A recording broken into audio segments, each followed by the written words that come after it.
राधा कृष्णन बने 15वें उपराष्ट्रपति। भारत के नए उपराष्ट्रपति जिनका नाम राधा कृष्णन है, वह भारत के 15वें उपराष्ट्रपति बन चुके हैं।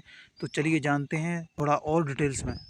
2022 के उपराष्ट्रपति चुनाव में जगदीप धनखड़ ने एनडीए के उम्मीदवार के तौर पर जीत हासिल की थी। उन्होंने विपक्ष की उम्मीदवार मार्गरेट अल्वा को हराया था।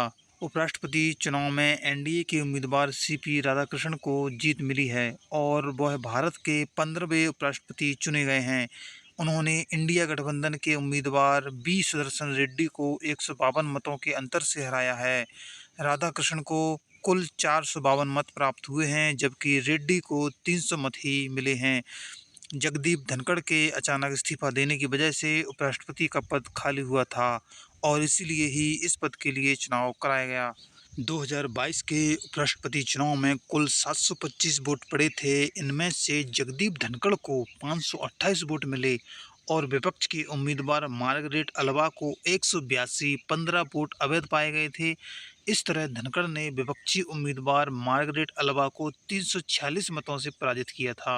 नए उपराष्ट्रपति राधाकृष्णन के बनने से विपक्ष को लगा बड़ा झटका। राधाकृष्णन की चुनावी जीत विपक्ष के लिए एक झटका है, क्योंकि वह कम से कम 320 से ज़्यादा वोट हासिल करने की उम्मीद कर रहे थे, लेकिन रेड्डी को 300 वोट ही मिले।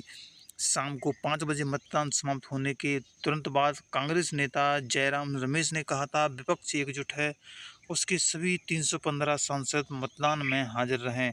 एनडीए उम्मीदवार सीपी राधाकृष्णन की जीत के बाद एनडीए खेमे में जश्न का माहौल है। प्रधानमंत्री नरेंद्र मोदी, गृह मंत्री अमित शाह, रक्षा मंत्री राजनाथ सिंह सहित तमाम नेताओं ने राधाकृष्णन को बधाई दी। दोस्तों, खबर बहुत ही महत्वपूर्ण है, तो आप हमारे चैनल को इसी प्रकार से आगे सब्सक्राइब करें और आगे खबर के लिए लाइक, शेयर और कमेंट करके सब्सक्राइब बटन जरूर दबा दें।